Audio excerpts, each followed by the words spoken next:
மண்ணே மயிலே நிலவானவனே ஆரே அமுதே அயிலே அவதே ஞானாகரனே நவில தருமோ யானாகிய என்னை விரிந்திடும் தானாகிய தக்கடு தப்பரனே இல்லே எனும் மாமையில் தருகி உள்ளே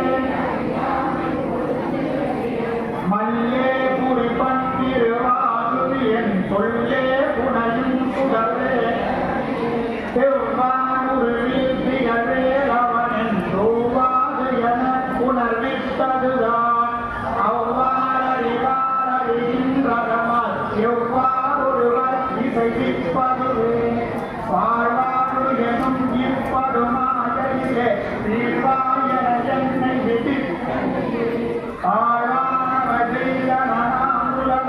வாழ்வாயினி மணிவாதனே தலையை பதறி கதறி தலையோ நலகை பருமாறுவாழ்விடவோ உலகே புரிவேத குலப்பிரினோர் மலையே மலை கூறிடுவாதையனே சிந்தா உலகில் ஒரு செல்வமெனும் சிந்தாதவி என்று விட பெறுவேன் மந்தாகினி தந்த வரோதயனே கந்தா முருகா கருணாகரனே சிங்காரமணந்தயதி பொறிபோல் மந்தாமல் எனக்கு வரம் தருவாய் சங்கிராம சிபால சண்முகனே கந்தான விபால கிருபாகரனே விதிகான உடம்பை விதாக்கினையே கதிகான மலர்த்தழெந்தருள்வாய் கதிவாயுதல்வல்லிய கல்லதுவின் துணியா விரதா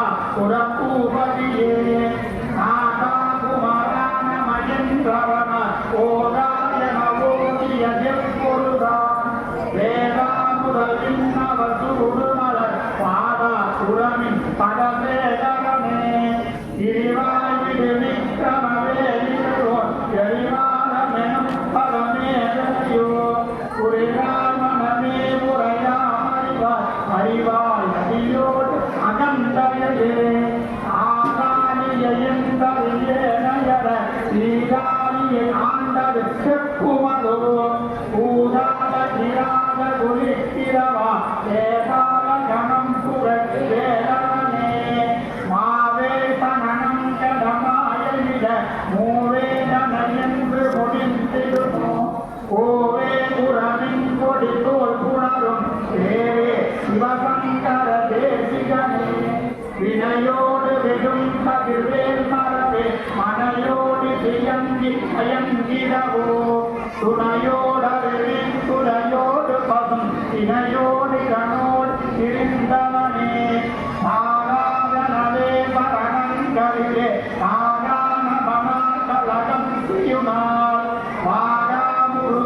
வாராமுருகாமயில்வாதனே சோதா சிவஞான உபதேசிகனே புரியாது புரித்தறியும் நெறியை தனிவேலை நிகழ்த்திடும் செறிவொற்றுலகோடுரை சிந்தையும் அறிவத்தறியாமையும் அற்றதுவே பூதாமணியும் துயிலும் புனைவா மேகா முருகானி நதன் அருளால் ஆசானிகளம் துகராயினவி ஏதா அனுபூதி பிறந்ததுவே நாடும் மணிவே முருகன் சரணம் தூடும் படி தந்தது சொல்லு வீடும் துடமாமுடி வேதவிடன் காடும் குணம் கடலும் கடலே கரவாடிய கல்வி உலாதவிடன் இரவாதனை பொருள் குரவா குமரா குடிதாயுத குஞ்சரவா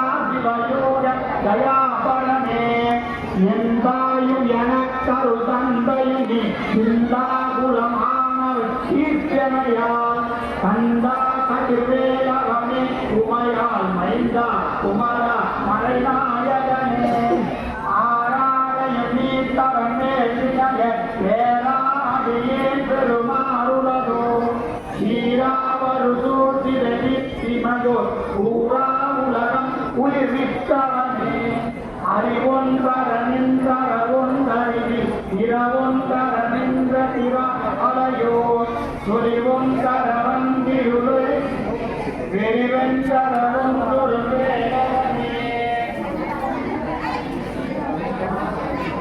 இன்னம் ஒருவர் இசைப்பதுவே இன்னம் கதிரே மிகுதானினைவோ இன்னம் கிடைக்கும்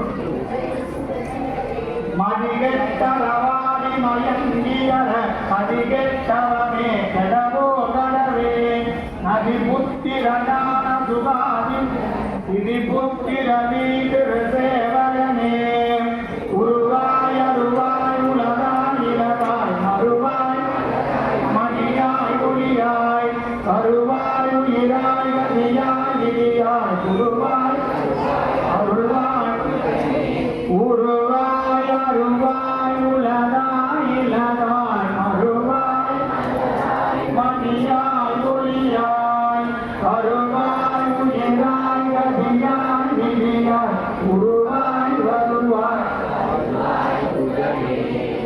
உருவாய் அருவாய் உலகாய் இலகாய் மறுவாய் மலராய் மணியாய் ஒளியாய் அருவாய் உயிராய் கதியாய் விதியாய் உருவாய் வருவாய் அருள்வாய் குணமே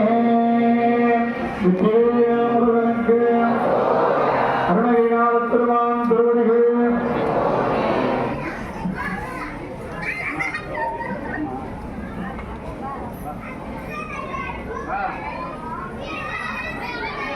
ஆமா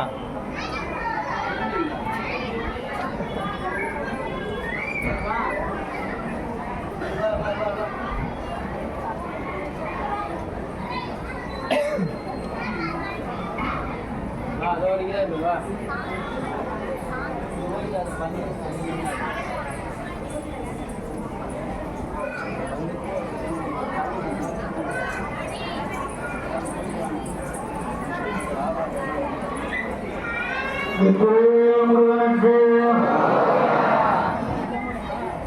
எல்லாம் அல்ல முருகப் பெருமானுடைய பெருந்தகையினாலே மாணிக்கவாசகர் திருவாசகத்துல அவன் அருளாலே அவன் தாள் வணங்கி என்று சொல்றார். நம்ம இறைவனை வணங்கணும் அப்படின்னா இறைவனுடைய திருவுருள் நமக்கு வேணும் அப்படின்னு. அதேதான் நம்முடைய கந்தர் அனுபூதியில அருணகிரிநாதர் சொல்றார், ஆதாரமே அருளை பெறவே நீதான் என சற்று நினைந்திலையோ. நாமளா போய் அவருடைய அருளை வாங்க முடியாது. சுவாமிக்கு நம்ம நினைப்பு வரணும், நம்மளை கூப்பிட்டு அருள் பண்ணணும் அப்படின்னு சுவாமி நினைக்கணும். நினைச்சாதான் நமக்கு அந்த அருள் கிடைக்கும். ஆதாரமே அருளை பெறவே நீதான் என சற்று நினைந்திலையோ. அப்ப சுவாமி நம்ம நினைக்கிறோம்னா நாம சுவாமி நினைக்கணும். எவ்வளவு தூரம் நம்ம சுவாமி நினைக்கிறோம், எவ்வளவு தூரம் நம்முடைய பக்தி வந்து சிரத்தையாகும். அதே சமயத்துல நம்பிக்கை பூர்ணமானதா இருக்கும். அசஞ்சலம் அசைக்க முடியாத பக்தியாகும். மாணிக்கவாசகர் சொல்றாரு, சிக்கனம் பிடித்து எங்களும் தருவதிலேயே அப்படி இறுக்கமா பிடிச்சோம் அப்படின்னா சாமி நம்ம ஞாபகம் வரும். ஒரு குழந்தை வந்து நம்ம கிட்ட வந்து இந்த பொம்மை வாங்கி கொடு அப்படின்னு ஒரு தடவை கேட்டா சும்மா இருந்து சொல்லுவோம். அதே வந்து 100 தடவை கேட்டு நம்ம கையை விடாம அரிச்சு இருக்குங்க, நம்ம என்ன பண்ணோம், கொடுத்தா போடுங்க. அதை மாதிரி சாமிகிட்ட நம்ம கேட்கணும். அப்படி ஒரு பிடிவாதமான ஒரு பக்தி இருந்தது அப்படின்னா, அந்த பக்தி நியாயமானதா இருந்ததுன்னா அது சாமி அடைஞ்சிடும். பக்தி நியாயமா இருக்கும். குழந்தை எது கேட்டாலும் நம்ம வாங்கி கொடுத்துருவோம். குழந்தை ஏதோ நமக்கு அது மாதிரி நம்ம கேட்கணும், அது சாமி நிச்சயம் தருவார். அது நமக்கு தேவையானதாக இருக்கும் பட்சத்தில் அதை கொடுத்தா அதை நம்ம சரியா பார்த்து பண்ற பட்சத்தில் சாமி நமக்கு தருவார். அப்படி தரல அப்படின்னா அதை அதாவது நினைவு வரும்போது அதனால நான் நிறுத்தி வச்சிருக்காருன்னு அர்த்தம். தர வேண்டிய நேரத்தில் சாமி தருவார். அது மாதிரி முருகனுடைய அனுபவத்தை ஃபுல்லா சொல்றதுதான் அந்த சந்திரன். யான் ஓடிய கல்வியும் எம் அறிவும் தானே போற வேளாண் தந்தவனால். அதுவே நான் எங்கேயும் போய் படிக்கல, நான் யார்கிட்டையும் போய் உபதேசம் வாங்கல. எனக்கு இந்த அறிவு எப்படி வந்தது அப்படின்னா முருகன் பெருமான் சொல்ற திட்டம். யான் ஓடிய எம் அறிவும் தானே போற வேளாண் தந்தவனால். முருகர் வந்து அவர் கொடுப்பார், அவருக்கு வந்து அந்த ஞானத்தை கொடுக்குறார். ஏன் இன்னைக்கு அருணகிரிநாதரை பத்தி சொல்றேன் அப்படின்னா, முருகப்பெருமானுடைய பூர்ணமான பக்தியை முதல்ல பக்தி பண்ணவர் வீரபாகு தேவர். முதல்ல முருகப்பெருமானுடைய பூர்ணமான பக்தியை பண்ணவர் வந்து வீரபாகுதேவர். அவர் தேவலோகத்துல முருகரை நேரா பார்த்து வாழ்ந்தார். அதன் பிறகு கலியுகத்துல பக்தி பண்ணி முருகர் அனுகிரகம் நிறைய அதிகாரிகள், அதுல முதன்மை அருணகிரிநாதர். அருணகிரிநாதருடைய வரலாறு யாரும் நேரா பார்த்து எழுதல. அருணகிரிநாதர் வரலாறு அவர் வாழ்ந்த காலத்துல யாராவது இருந்தாருன்னா அவர் இப்படி இருந்தார் அப்படின்னு சொல்லலாம். அருணகிரிநாதர் காலத்துக்கு பின்னாடிதான் அவருடைய வரலாறு எழுதினாங்க. அந்த வரலாறை எழுதும் போது அருணகிரிநாதரை பற்றி அவருடைய முதன்மை காலம் ஞானம் பெறுவதற்கு முன்னாடி அவரை பற்றின செய்தி, அவர் எப்படி இருந்தார் அப்படின்னா, அவர் வந்து ரொம்ப ஒரு லௌகீக வாழ்க்கையில ஈடுபட்டு இருந்தாரு, நிறைய பெண்களோட தொடர்பு வச்சிருந்தாரு, அவருக்கு சுத்தமா இறைவனுடைய பக்தியே கிடையாது, அவங்க அக்கா தான் அவரை பார்த்து வந்தாங்க அப்படிங்கிற ஒரு கதை. இதெல்லாம் நீங்க சினிமா படத்துல கூட அது வந்து அதெல்லாம் பார்த்துருக்கலாம். ஆனால் முருகப்பெருமான நேரா பார்த்தவர் வந்து அருணகிரிநாதர் என்பது யாரு, அவர் எப்படி பிறந்தார், அவர் எப்படி வளர்ந்தார், அருணகிரிநாதர் வரலாறு எனக்கு தெரிஞ்சிடும் அப்படின்னு முருகரை பார்த்து நேரா பேசக்கூடிய ஆற்றல் மிக்க ஒரு மகானுக்கு சந்தேகம் வந்தது. இந்த கதை எனக்கு முடித்தமா இல்லை, இது வந்து பொய் மாதிரி தெரியுது, அப்ப இது உண்மையா பொய்யா எனக்கு தெரியணும் அப்படின்னு அந்த மகான் வந்து முருகரை கேட்கிறார். அந்த மகான் எப்படிப்பட்டவர் அப்படின்னா, அவர் ஒரு தென்னந்தோப்புல நடந்து போறாரு, அவருடைய காலில் ஒரு முள்ளு குத்திருக்கு. நடந்து போகும்போது ஆழமான முள்ளு குத்திருக்கு, நல்லா நீட்டான முள்ளு, வலி தாங்க முடியல. வீட்டில் அவர் பாதரட்டம் போடுற முருகப்பெருமான எண்ணெயை பற்றி வந்தோ அன்னையில செருப்பு போடுறதுன்னு வச்சுக்காரு. முள்ளு குத்தி ரொம்ப வலி தாங்க முடியாம வீட்டில் இருக்காரு. அன்னைக்கு ராத்திரி செருப்பு செய்யறாங்க இல்லையா, அவருடைய கனவுல முருகர் போய் 12ஆம் நம்பர் செருப்பு மரக்கட்டையில செய், நம்ம பக்தர் வந்து செருப்பு வந்து இந்த தோல்ல செஞ்சதை போட மாட்டான், ஏன்னா உயிரினத்துல இருந்து எடுத்ததுனால போட மாட்டான், மரத்தினால ஒரு செருப்பு செய், அவனுடைய கால அளவு 12ஆம் நம்பர் செஞ்சு எடுத்துட்டு போய் நாளை காலில் கொடுக்க சொன்னார். அப்பேற்பட்ட பக்தன் அவர். தன்னுடைய பக்தனுக்கு முள்ளு குத்தன்னு முருகருக்கு தாங்க முடியல. அவர் கனவுல சொல்லி மறுநாள் காலையில அதே மாதிரி அளவுல ஒரு மரக்கட்டையில செருப்பு செஞ்சு அந்த மகான்கிட்ட கொண்டு போய் கொடுக்குறாங்க. அவருக்கு ஒரு ஆச்சரியம், நேற்று எனக்கு முழு குத்தது எனக்கு மட்டும்தான் தெரியும், நான் யாருக்குமே சொல்ல எப்படி உனக்கு தெரிஞ்சது, முருகர் தான் சொன்னார், இல்லைன்னா எனக்கு எப்படி தெரியும், இப்போ முருகரே சொல்லி கொடுத்துருக்காரு. அப்படிங்கும் போது அவர் முருகரை பார்த்து பேசுற கல்வி இருக்கா இல்லையா, அப்படிப்பட்ட மகான் பாப்பன் சுவாமி. அவர் வந்து முருகரை கேட்க நிறைய சந்தேகம் இருக்காங்க. சொர்க்கம் நரகம்னு சொல்றாங்களே, அது இருக்கா இல்லையா, நான் பார்க்கணும்னு கேட்கிறேன். நான் மக்களுக்கு சொல்லணும், நீ யாராவது சொன்னதான் நம்ப மாட்டேன், கண்டவர் கிண்டதில்லை, கிண்டவர் கண்டதில்லை. ஆனா நான் சொல்லும் போது நான் பார்த்தாதான் சொல்லுவேன், பார்க்கறாங்க சொல்ல மாட்டேன். பாம்பன் சுவாமிகளுக்கு உறுதி. அப்ப சுவாமியுடைய கனவுல முருகப்பெருமான் போய் சொர்க்கம்னா என்ன நரகம்னா என்னன்னு காமிக்கிறேன். அவர் நகராலய ரகசியம் அப்படின்னு சொல்லிட்டு ஒரு புத்தகம் எழுதுறார். நகராலய ரகசியம்ன்ற புத்தகத்துல சொர்க்கம் எப்படி இருக்கான், நரகம் எப்படி இருக்கான் நான் நேரா பார்த்தேன் அப்படின்னு எழுதுறார். அப்படிப்பட்ட அவருக்கு அருணகிரிநாதரை பற்றி தெரிஞ்சுக்கணும். ஏன் அப்படின்னா, அருணகிரிநாதரை பற்றி ஏற்கனவே வரலாறுல அவர் என்னைக்கு முக்தி அடைஞ்சார் அப்படின்னு இல்லை, அவருடைய குரு பூஜை என்னைக்குன்னு தெரியல. ஏன்னு கேட்டா, அவருடைய சரீரம் கிளி வச்சுள்ள இருந்தார் கொஞ்ச நாள். அந்த கிளி என்ன இறக்குதுன்னு யாருக்கு தெரியும், அந்த கிளி எப்ப முக்தி பெற்றாங்க கண்டுபிடிக்க முடியுமா? அப்ப கிளியா இருந்த அருணகிரிநாதர் என்னைக்கு முருகப்பெருமான் திருவடியை சென்று அடைந்தார் அதை தெரிஞ்சுக்கிறதுனால அருணகிரியின் வரலாறு எனக்கு வேணும் முருகருக்கு அகமுடிச்சு கேட்டதுனால முருகப்பெருமானே அருணகிரிநாதருக்கு சொல்றார். அந்த வரலாறு தவறு. ஆரம்ப காலத்திலிருந்து அருணகிரி என்னோட பக்தன் தான், சின்ன வயசுல இருந்தே அவன் என்னோட பக்தன் தான். அவனுடைய முன்வினை காரணமாக பூர்வ ஜென்மால அனுசரித்த பாவத்தின் காரணமாக அவனுக்கு கொள்நோய், அந்த சரீர நோய் ஏற்படுத்துது. அந்த நோயினுடைய உபாதை தாங்க முடியாம, அந்த நோயினுடைய வலி தாங்க முடியாம தன்னுடைய உயிரை மாற்றிக் கொள்ளாம கோபுரத்தினால இருந்து விழுந்தாரு. என்னைக்கு கோபுரத்தோட உச்சில போய் விழும்போது முருகான என்ன கூப்பிட்டாங்க, அந்த கிழமை அவருடைய பாவங்கள் குறைஞ்சு போச்சு. அதனால அவனை நானே தாங்கி பிடிச்ச முன்பினை பயந்ததுனால பூர்வ ஜென்மால செஞ்ச புண்ணியத்தின் பலனாக அவனுக்கு நானே பிரணவ மந்திரத்தை அருணகிரிநாதருடைய நாட்கள் எழுதினேன். எழுதிட்டு அந்த நோய் சரியானல அதுக்காக சொன்னாரு, நான் சொல்ற வரைக்கும் சும்மா இருந்து சொன்னார். நான் சொல்ற வரைக்கும் சும்மா இருந்து சும்மா இருந்தா முடியுமா? எவ்வளவு நேரம் சும்மா இருப்பீங்க? முடியாது. 10 நிமிஷம் எப்படா முடிப்பாருன்னு நினைக்கும் நம்ம. அதுதான் நம்முடைய மனிதனுடைய குணங்கள். அது அதை நான் சொல்ல அதுல சொல்றாரு பாருங்க அனுமதியில செம்மான் மகனை திருடும் திருடன் செம்மான் முருகன் பிறவான் இரவான் சும்மா இது சொல்லற என்றாலுமே அம்மா ஒரு ஒன்று மறிந்தே அவர்கள் என்ன முருகன் முதல்ல பார்த்தோன்னே சும்மா இருந்து சொன்னார். எனக்கு என்னன்னு தெரியாது. சும்மா இது சொல்லற என்றாலுமே அம்மா பொருள் ஒன்று மறிந்தே ஏன் சொன்னாருன்னு தெரியாது. முருகன் சொன்னார் நான் கேட்கணும், அப்பா சொன்னா புள்ள கேட்கணும். அந்த காலம் அம்மா சொன்னா பொண்ணு கேட்கணும், அது ஒரு காலம். இப்ப பொண்ணு சொல்றது அப்பா கேட்கணும், புள்ள சொல்றது அப்பா கேட்கணும். அப்ப சுவாமி சொல்லார் சும்மா இது சொல்ல சுவாமி கொடுத்தார். அப்ப பக்தன் கேட்டாரு எத்தனை நாள்? 12 வருஷம் சும்மா இருந்தார் அருணகிரி. எந்த அசைவும் கிடையாது. அருணாச்சல பெருமானுடைய திருக்கோயில 12 காலம் அசைவு இல்லாத உணவு இல்லாத அவருடைய காற்றே ஆதாரமாக வார்த்தை சும்மாவே இருந்தார். முருகப் பெருமான் சும்மாவே மந்திரம் கூட சொல்லல.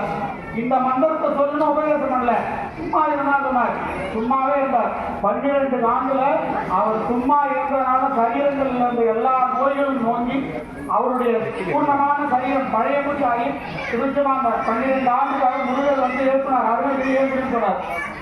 அதன் பிறகு அருணகிரிக்கு அந்த நான்கு வந்து பிரணவத்தை உபதேசம் பண்ணி அவர் முத்தாக பாடி சொல்லி முத்தை பெறுவதற்கு முதல் பாட்டு பாடினார்.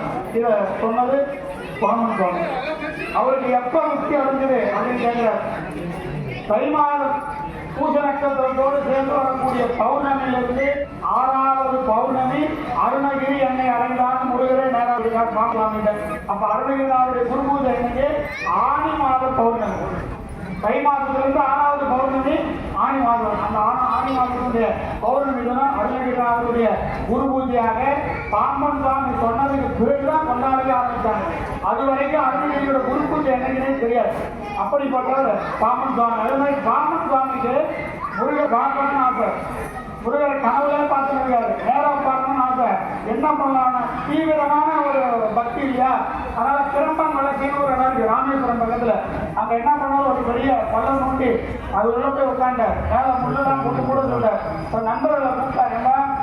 எனக்கு வந்து டெய்லி ஒரே ஒரு கிண்ணத்துல பால் வைக்கணும், நான் அது மட்டும் தான் சாப்பிடுவேன்.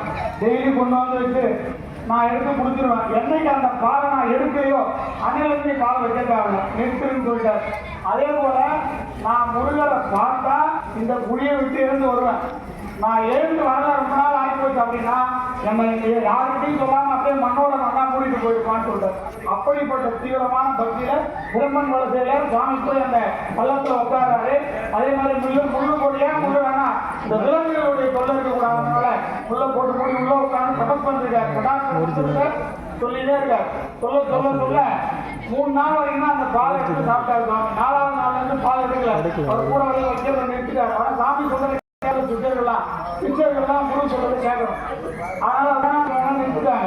அதன் பிறகு 11 நாட்கள் அவருடைய தபத்துடைய பலனா 11வது நாள் ஏகாத ருத்ரர்கள் சொல்லக்கூடிய தேவர்கள் ஒருத்தர் அவர் போய் கூப்பிடுறாரு. அருணகிரி எழுதுது, நான் வந்து ஏகாத ருத்ரர்கள் ஒருத்தர் வந்திருக்கேன், நீ என்ன கேட்டாலும் தருவேன், நீ இவ்வளவு தபஸ் பண்ற, உன்னை பார்க்க நான் தவறில்லப்பா, முருகர் வந்தவனா எழுந்திருப்பேன்னு சொன்னேன்.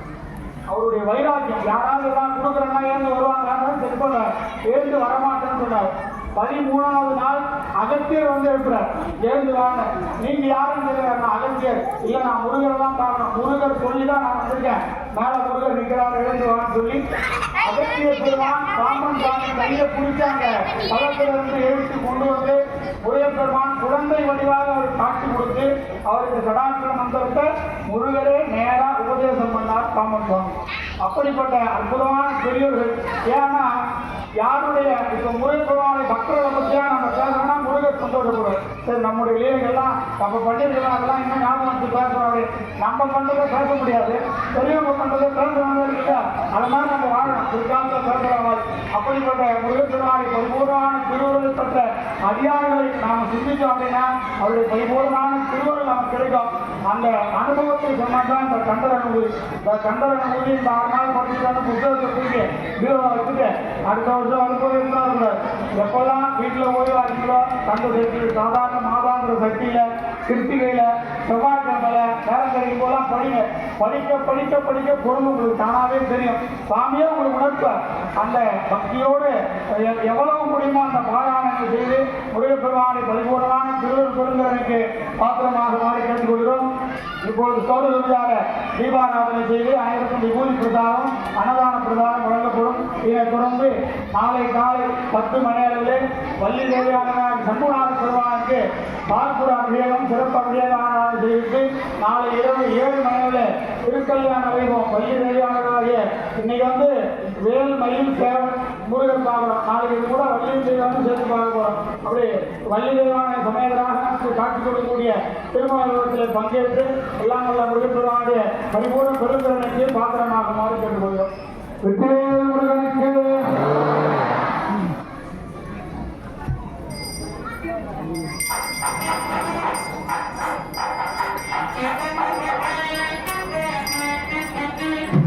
கிட்ட போய் சைடில் போய் நின்று எடுக்கிறோம்.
वामदेवाय नमो ज्येष्ठाय नमः श्रेष्ठाय नमः रुद्राय नमः कालाय नमः कलेन्द्राय नमः बलवीराय नमः बलाय नमः बलप्रदाय नमः सर्वभूताय नमो नमः सत्योदानम्रमध्यानि सत्योदानाय वै नमो नमः धवे धवेनाय धवे नमस्कुमां भवोत्सवाय नमः